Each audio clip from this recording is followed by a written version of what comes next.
Well, all right then, Virgo. But underlying energy is you. Knight of Pentacles. This is your card here. I like that for you guys. Considering that this is your energy that we're picking up, and this is about. I feel like this is about what you're committed to, focusing on the details. Not necessarily procrastination, because I don't know any Virgos that procrastinate, but I mean maybe they did take their time. But the thing is that this is more quality over quantity with this kind of a night. Underneath here is the Lover. So I think this is about whether or not this is about committing to something. Commitment. The Knight of Pentacles is 100% able to commit to anything and everything, but I do say here that he can procrastinate or take a long time, especially when he's not sure of all the details. He's not really able to see very clearly what's ahead. He likes to take his time and look at it, right? To really reevaluate, right? To evaluate and reevaluate, to make sure that he's not missing anything before he jumps in at all, and commits to it. Because once he does, he's in it for the long haul. He's committed to it. He's not going to break that. It's like signing his name to a lease.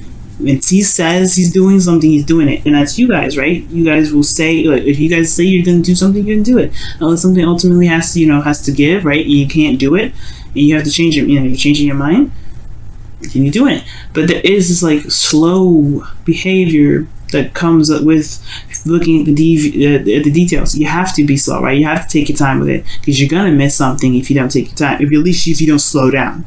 So there is a slow progress. There's a slow build up, but it's only because somebody is having a little bit of an issue with figuring out whether or not this is something they want to commit to or not.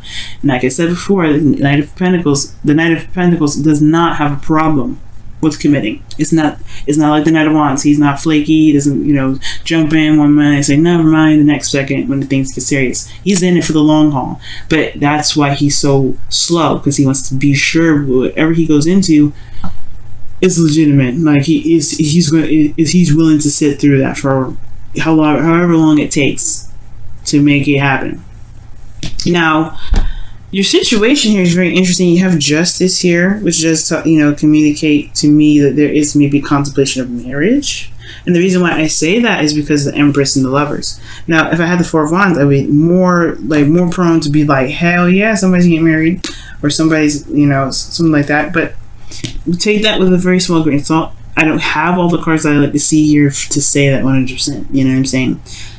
Justice, honestly, regarding an open reading like this for masses and everything like that, or for people that are watching on YouTube, I give the general kind of message for it, which is pretty much, especially with this being in your current state of being, it's about balancing the scales, right? You're not necessarily correcting the wrongs or anything like that, but trying to find the balance in the situation, or really just balancing things out, right?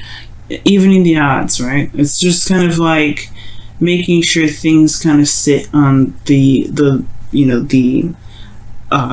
on the surface leveled, right? Because you don't really want something that's too high or too low. You want, it's an outstanding karmic balance needs to be paid up. It's going to get paid today, right? Because that's what justice. That's how I see justice anyway, right? And justice does it through facts, through figures, and what is true, right?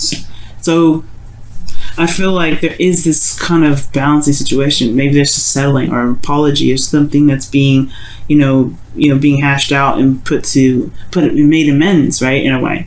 But I do see that currently in your current state of being, right? Obviously, right? Currently in your current state of being.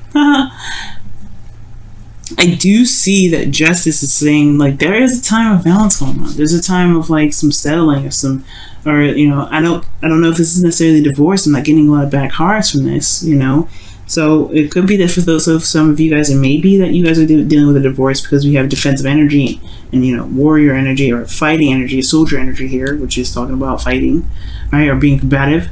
But for those of you that that may not resonate with, then this is just really talking about balancing the scales, finding balance or regaining balance in your current situation, or there's some balancing happening in your life right now, for karmically, or you're dealing with some sort of karmic situation to readjust the scales in your life, especially in your love life here. Now, what your ideal outcome is the Page of Pentacles. Perhaps you want an offer of some sort of stability, or perhaps here you guys may, want to take some time to really look closely at what it is that you feel is of value to you, right? This is something that this is a student, right? Or taking the time to really look at something and dedicate yourself to something. And I feel like this is perhaps looking closely at details. You want a little bit more time to look at it to make sure this is what you want. But most importantly, not necessarily so. I feel like you want to know what your heart's desire is in a way, or you want to know what's so truly, what you value.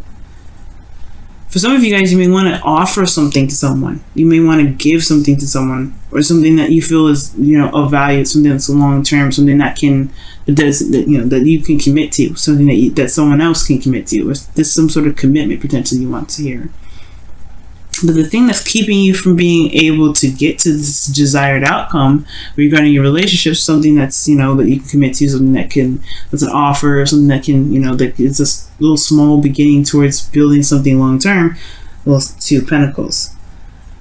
And I kind of see this as a distraction card in a way, and it's only because this person's, juggling Two Pentacles. In a way, he's weighing out the options, right? Feeling out the weight of each pentacle, figuring out which one is the most valuable to him. But at the same time, these are pentacles, right? They don't actually have weights on them. I mean, they don't have, the amounts on them or anything like that. He's weighing them out, but how does he feel about these, right? Which one is in a way, he's going to try and carry these to the very end. So how many, which ones does he want, right? Which option does he want? Which ones does he feel valuable? But how does he know which one is valuable if you just look at his emotions, right? Because the water behind the Two of Pentacles is obviously, the water behind the person, it represents to me emotions, feelings. Cups, right, is all feelings, and what's in the cup is water or liquid. So behind this individual is feelings, right? It's how they feel. And the Two of Pentacles is what's of value. It's tangible. It's real. It's physical, right? In a way, it can be sometimes. It's just something that is practical. And I feel like there's a practical approach to a certain situation, a practical approach to love.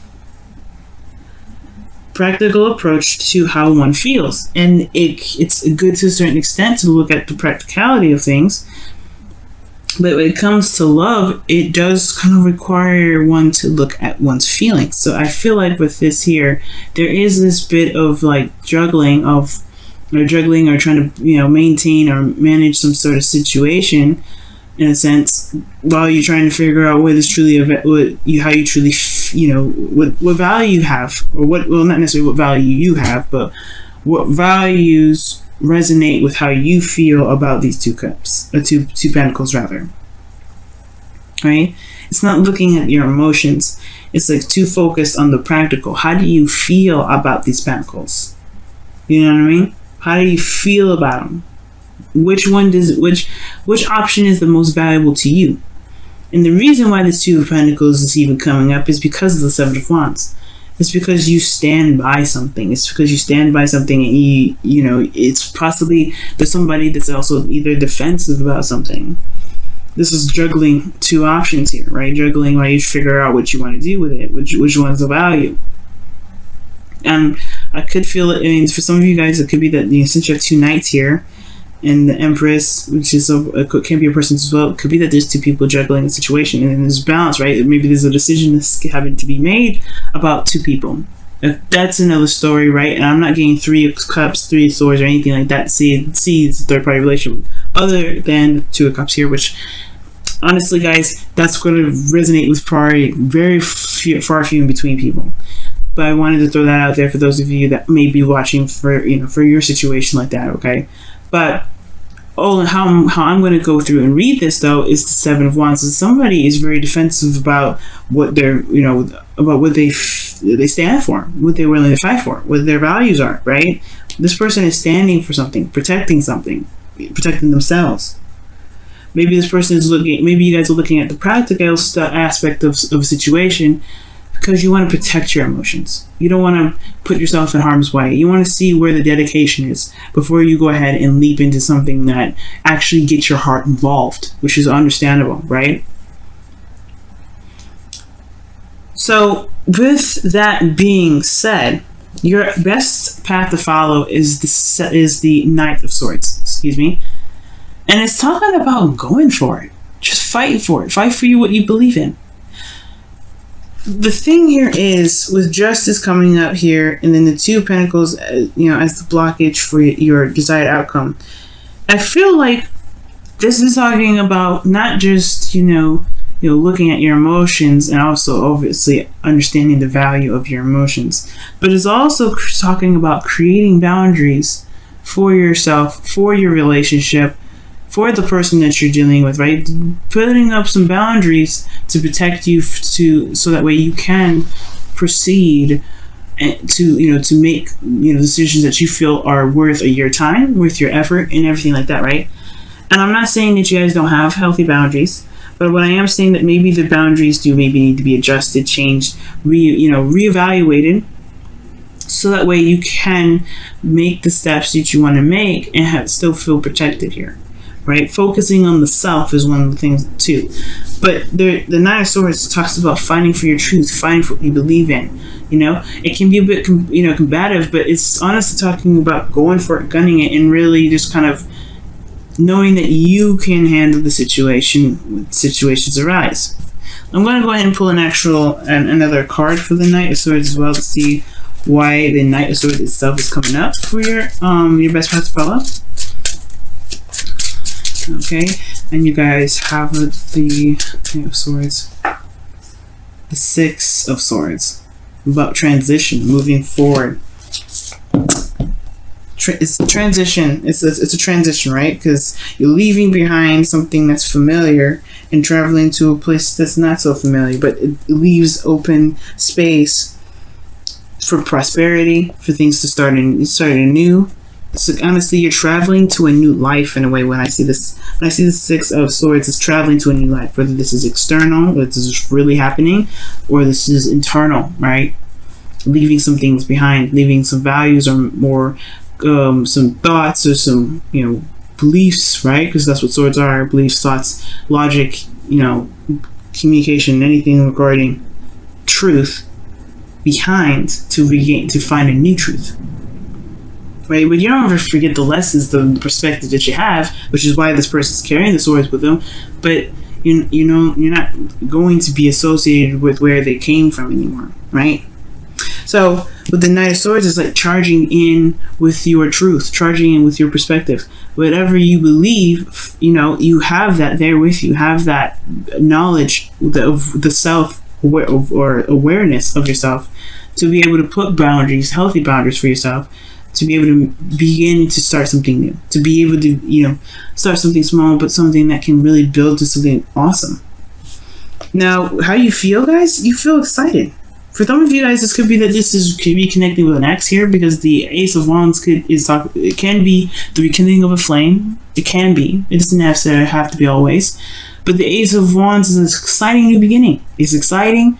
It's about passion. This is a new beginning regarding how you feel, and it's one that's not only is influenced by how you feel, but requires action. Right? It's going to require action. I feel like you have this urge and this, that this is like truly. Not just exciting, right? But that this is coming from your heart. When the Ace of Wands comes up, this is like passion, creativity, everything that comes from you, right? And I feel like with love, obviously, right? This is taking action on how you feel. So, yeah, this is exciting. But then there's that hesitation, right? What if this person doesn't know how to behave, or not necessarily behave, right? Like, if they can be loyal, if they can commit, am I seeing the right things in this individual? But this is Venus is still in Virgo. Okay, she's almost out of it, I think, but she's still in Virgo. So you're looking at the relationship of the other person, like, all right, do they apply? Does it apply? Does it work for me? Do they have some of the same values? Do they have a goal? Like, you're looking at the situation from a very practical sense, but how do you feel about that person? How does that connection feel? Is it exciting? I think it is. Because in your hopes and fears, you have judgment. You know that the decision that you make regarding this relationship is going to change your life. Lovers, these two people that meet each other, their lives have never been the same since. Because love is transformative, right? But it's also about being true to the new you that arises from judgment. Right? Because, like, you're not the same person that you were back then, right? You're not the same individual that has been through all those, kissing the frogs, right? You're not the same person. You're totally new and revamped. And this relationship with this person looks like a soulmate connection. Just because you have justice and the love is there. Automatically, I feel like this connection is going to change your life. It's going to change you. But it's not really it's not going to be the other person that changes you. It's you that's going to be changing you. Why? Because you're going to be doing something different. You're going to be doing something that is, that shows you that you changed for you. You're doing all of this for yourself. When you get into a relationship, you're not doing it for the other person. You don't ever get into a relationship for the other person. You go into the relationship for yourself. So I feel like with judgment here, like, that's one hell of a transition, or not even transition, this is transformation, right? And call to action. Already talking about action. This is a different approach. This is a different way of how you handle love, especially when it comes to just emotions and looking so practically at a situation. And I feel like, I honestly feel like, although it's kind of scary to kind of go that route, and not really, it's all about based off emotion and not really about what's there. I feel like it's going to show you something about yourself that you probably never even really truly realized or embraced that much. It's going to show this creative and this passionate side of you that truly makes you feel like you're capable of manifesting anything. Empress in the outcome. Right? I feel like in the outcome, you can manifest abundance. You'll manifest something. You'll manifest whatever you want to manifest. You're the creator of your own destiny. Now, with Empress here, this does talk about domestic situation, right? It can be, but it also talks about It also talks about comfort in a way, stability, because she's comfortable with that. She's always stable. She's in a place of stability. Why? Because she created the abundance around her to make herself stable. Because she attended to what she felt. She knows how she feels. The water, this little, I don't know if y'all see it in the very background here, but there's water here. That's a stream. That's emotions there. She lets her emotions run. She lets her emotions run. She's very patient. And honestly, the Empress is such a beautiful card to get at the outcome, because I really feel like this is showing you guys, or telling you guys here, that there's something beautiful that can be created with this relationship, with you just being in it, with you being so attentive to details. This is also the card for Scorpio, or actually Taurus. This is the card for Scorpio. Pluto is very transformative. But it's very interesting how you have the opposites here. Jupiter in Scorpio, and then you have Uranus in Taurus, changing how you, changing your value system. That's what this is all about. So, with all this said, let's go and take a look at your romance angels. Flirt. Wow. And it says, extend your lighthearted energy to others. That's talking about, like, being the ace of wands in a way, right? Having fun, being expressive, taking action. Oh wow, taking action, and this being aware. When it comes to flirting, it has a lot to do with feeling too. Like, you have to feel in order to be able to flirt. Like, if you don't feel anything, flirting is gonna be hard. But I feel like it's more of like talking about entertaining the idea and actually going with how you feel. You're going with how you feel and creating something amazing. Just allowing yourself to enjoy the connection. Right, so let's go ahead and take a look at wow. The whispers of love, and it says, be willing to express love. When we express love, we begin to receive love. And I feel like that's the Knight of Swords. Both of them, actually. Flirt, express your love, communication, guys. The Knight of Swords is communication. The Knight of Swords communicates his truth very bluntly, very openly. He doesn't have a problem with saying something or saying anything. And perhaps maybe the only thing that you guys really need to do is just communicate how you feel.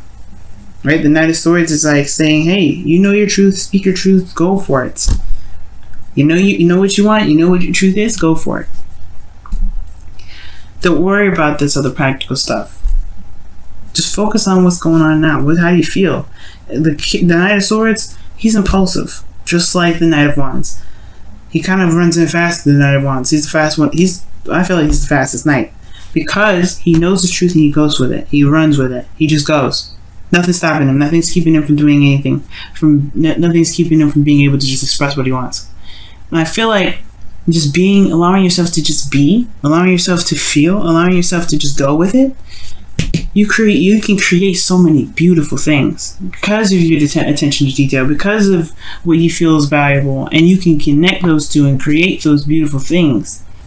But it all stems from how you feel.